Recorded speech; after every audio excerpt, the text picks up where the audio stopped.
Assalamu alaikum students. My name is Adil Lutf and I am your math teacher at Abil School of O and A level. हमारी आज की एक short video है जिसमें हम angles के बारे में कुछ रूल्स को स्टडी करेंगे। तो आइए इसको हम करते हैं स्टार्ट। सबसे पहले नंबर पे आपको ये पता होना चाहिए कि एक एंगल क्या होता है। बेसिकली एक एंगल उस वक्त बनता है जब एक पर्टिकुलर पॉइंट से दो रेज जनरेट होते हुए निकल रही होती हैं, जैसा कि एक ये रे है और एक ये रे है। इस पर्टिकुलर पॉइंट को हम कहते हैं एंगल का वर्टेक्स। और ये दोनों जो हैं ये एंगल, ये इसकी आर्म्स कहलाती हैं, एंगल की आर्म्स कहलाती हैं ये। तो बेसिकली ये जो एंगल है ये यहाँ पे प्रोड्यूस होता है। और इसकी कुछ टाइप्स हैं जिनके बारे में आपको सबसे पहले स्टडी करना है। तो देखते हैं कि एंगल्स की क्या टाइप्स होती हैं। सबसे पहले नंबर पे जो एंगल्स आते हैं वो होते हैं एक्यूट एंगल्स। एक्यूट एंगल्स वो एंगल्स होते हैं जो कि लेस देन 90 डिग्रीज होते हैं। आपको बेसिकली ये पता होना चाहिए कि 90 डिग्रीज का एंगल कैसा होता है। आप समझ लें कि ये एक किसी रूम का फ्लोर है और ये उस रूम की वॉल है। ये बिल्कुल 90 डिग्रीज का एंगल बनाते हुए बन रही होती है।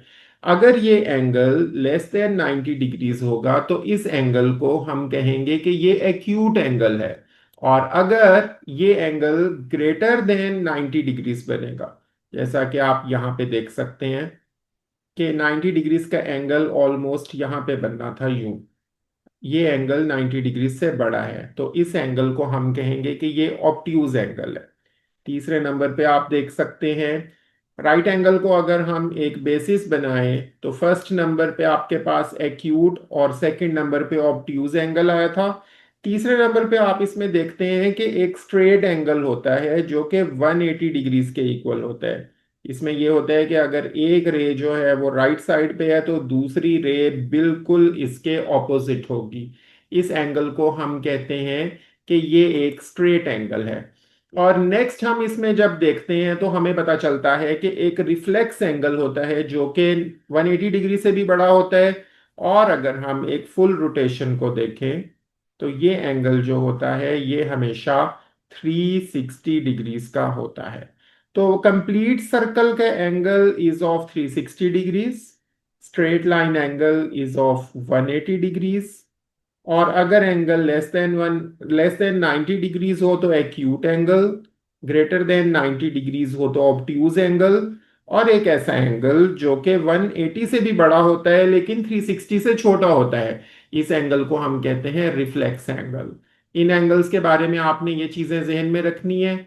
और अब हम देखते हैं बेसिकली कि वो रूल्स क्या है। तो पहला रूल जो एंगल से रिलेटेड है that is related to the triangles. किसी भी ट्राइंगल के जो इंटीरियर एंगल्स होते हैं उनका सम हमेशा 180 डिग्रीज होता है। इनका सम हमेशा 180 डिग्रीज होगा। कुछ ऐसा क्वेश्चन बार बार आपके सामने क्वेश्चन पेपर पे आएगा, बहुत सी जगहों पे आपने इस रूल को यूज करना होगा। आपने इसको बहुत इजीली यूज करना है। तो यहां से हमें पता चलता है कि 70 प्लस 60 अगर 130 होता है तो यहां से हमें x की वैल्यू बहुत इजीली 50 डिग्रीज मिल जाएगी। तो फर्स्ट रूल जिसको आपने याद रखना है वो है कि angles in a triangle always add up to 180 degrees. और अब चलते हैं सेकंड रूल की तरफ।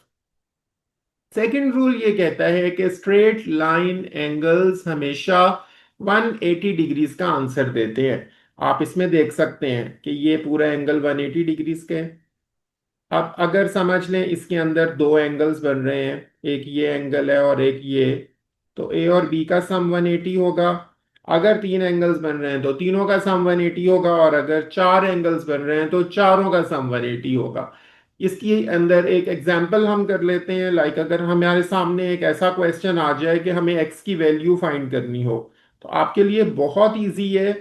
आप इन दोनों के सम को 180 के इक्वल रखें और फिर 180 में से 65 को जब आप माइनस करेंगे तो आपका आंसर आ जाएगा 115 डिग्रीज। तो रूल नंबर 2 ये है कि ये एंगल्स जब स्ट्रेट लाइन बना रहे हो तो ये एड अप होके 180 डिग्रीज का सम देते हैं। नेक्स्ट आपने देखना है थर्ड रूल। क्वाड्रिलेटरल किसी भी ऐसी शेप को कहते हैं जिसके अंदर चार साइड्स होती हैं। स्क्वायर भी एक क्वाड्रिलेटरल है, रेक्टेंगल भी एक क्वाड्रिलेटरल है, और अगर हम रोम्बस और पैरेललोग्राम के बारे में बात करें तो they are also the quadrilaterals. तो बेसिक चीज आपको क्वाड्रिलेटरल के बारे में ये पता होनी चाहिए कि इसके चारों एंगल्स का सम हमेशा 360 डिग्रीज होता है। मान लें इस एंगल की वैल्यू है ए, इसकी बी है, और इसकी वैल्यू सी और इसकी डी। तो जरूर ये होगा कि A plus B plus C plus D, इसका आंसर आपको इसका आंसर आपको 360 डिग्रीज मिलेगा। क्वाड्रिलेटरल के चारों एंगल्स का सम हमेशा 360 डिग्रीज होता है। ये एंगल्स का रूल नंबर 3 है, जो कि क्वेश्चंस के अंदर, पूरे पेपर के अंदर बार बार मुख्तलिफ जगहों पे यूज होगा। तो ये रूल आपको बहुत अच्छे तरीके से याद होना चाहिए। आप कह सकते हैं कि अगर हम 85 इस क्वाड्रिलेटरल में अगर हम इन चारों एंगल्स का सम देखें और एक एंगल अननोन है, तो इनका सम क्या होगा? चारों angles of a quadrilateral they will always add up to 360 degrees. अब जब हम इन तीनों को आपस में ऐड करेंगे तो हम देखते हैं कि इसका आंसर आता है 290। अब वो कौन सा एंगल है जो 290 में प्लस हो? तो हमें आंसर देता है 360 का, और हमें पता है कि वो एंगल होगा 70 डिग्रीज का। ओके। तो चारों एंगल्स को जब हम ऐड करते हैं क्वाड्रिलेटरल में तो हमें सम मिलता है 360 डिग्रीज। और इसी तरह से एक complete circular angle, complete round of angles around a point, they will always add up to 360 degrees। आप इसमें देख सकते हैं कि सपोज हम यहां से पूरे एंगल का एक सम देखें, दैट विल बी 360 डिग्रीज। तो ऑब्वियसली अगर इसके अंदर चार एंगल्स बन रहे हैं तो चारों का सम 360 होगा। अगर इसके अंदर तीन एंगल्स आपस में ऐड अप हो रहे हैं तो तीनों का सम 360 होगा। एग्जाम्पल के तौर पे हम ये क्वेश्चन ले सकते हैं कि एक एंगल है x, एक एंगल है 151, थर्ड एंगल है 64, and the fourth angle is mentioned with this kind of sign।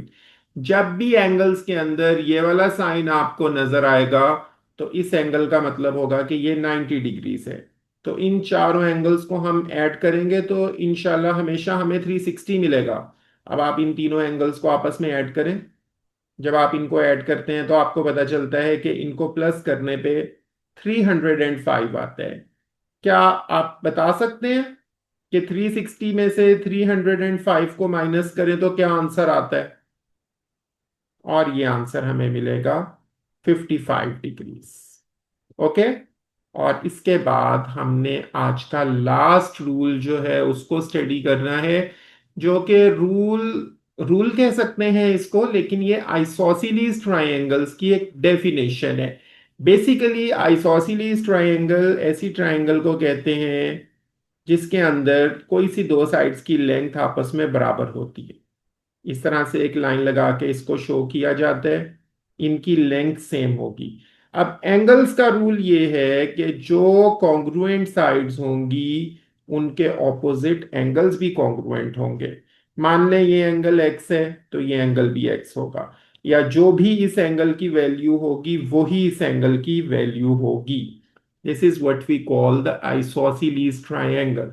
इस एग्जांपल में आप देख सकते हैं कि अगर ये साइड इस साइड के कॉन्ग्रुएंट है या लेंथ में इक्वल है तो इनके ऑपोजिट जो एंगल्स होंगे they will be equal to each other. So we can say that x is equal to 50 degree. Suppose आपको ये क्वेश्चन दिया जाता कि ये एंगल भी फाइंड करके बताएं, तो आप ये कह सकते थे कि x प्लस 50 प्लस वाई, क्योंकि ये तीनों ट्राइंगल के इंटीरियर एंगल्स हैं तो इन तीनों का सम जो है वो होगा 180। यहां से हमें ये पता है कि x की वैल्यू 50 आ चुकी है, तो यहां से y की वैल्यू हमें क्या मिलेगी? y की वैल्यू मिलेगी 180 minus 100, and that is equal to 80 degrees. तो ये थे वो 5 रूल्स जिनको आपने अभी स्टडी किया। एक इनका रिव्यू लेते हैं। पहला रूल ये था कि ट्रायंगल के इंटीरियर एंगल्स को ऐड करें तो 180 डिग्रीज का सम आता है। सेकंड चीज ये थी कि स्ट्रेट लाइन एंगल्स का सम हमेशा 180 डिग्रीज होता है। थर्ड पॉइंट ये था कि क्वाड्रिलेटरल के इंटीरियर एंगल्स को, चारों एंगल्स को आपस में ऐड अप करें तो they will give us 360 degrees. और फिर ये कि एक सर्कुलर एंगल्स का जो सम होता है, या वो एंगल्स जो एक कंप्लीट सर्कल बना रहे होते हैं या किसी एक पॉइंट के हर तरफ ये एंगल्स होते हैं, उनका सम हमेशा 360 होता है। और पांचवा रूल बेसिकली आइसोसेलेस ट्रायंगल की डेफिनेशन थी। इसी तरह की बहुत सी वीडियोस के साथ इंशाल्लाह डेली बेसिस पे हम आपके लिए ये चीजें लाते रहेंगे। इनको आपने बहुत अच्छे तरीके से सीखना है। जहां कहीं आपको प्रॉब्लम आती है तो कांटेक्ट नंबर हमने यहाँ पे मेंशन किया हुआ है, आप इस पे व्हाट्सएप करें अपनी प्रॉब्लम। ईमेल एड्रेस आपको दिया गया है, आप इस पे ईमेल कर सकते हैं। तो अपना ख्याल रखिएगा, मिलते हैं इंशाल्लाह नेक्स्ट वीडियो के साथ। तब तक के लिए अल्लाह हाफिज।